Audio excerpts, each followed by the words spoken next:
So the problem in principle is an oldie, but it's a goodie. And the problem is you want to determine the direction of arrival of a signal.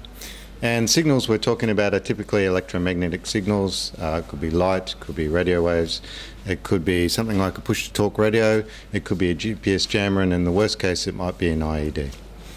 So this is a really old technology. It's been around for a long time, and there are a lot of really good direction finding, DF finding systems out there. And so we're not really trying to improve on that. But what we're trying to say is that we have developed here at DSTO an algorithm that addresses a particular part of that problem, and that problem is when you get multiple signals coming in.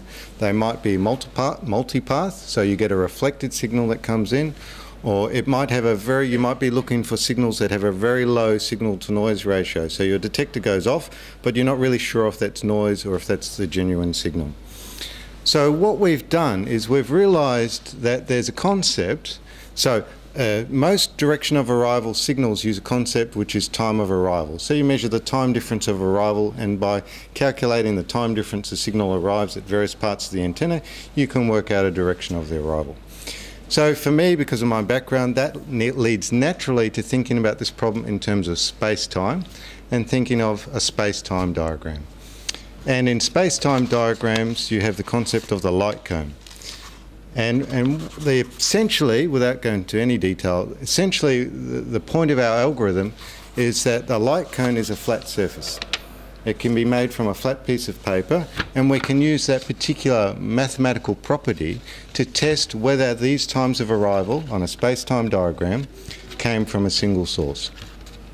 So the question you might ask is, well, this is, look, general relativity has been around for 100 years now. Special relativity, which is sort of light cone stuff, is 110 years, 1905, Einstein's paper.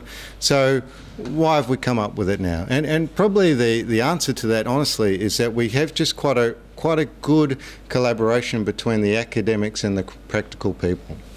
So what we're trying to do now is we're trying to say, okay, we've got this idea, we've demonstrated the mathematics, we've got a patent out on that, and what we're trying to do here today is to get partners involved and take it to the next level.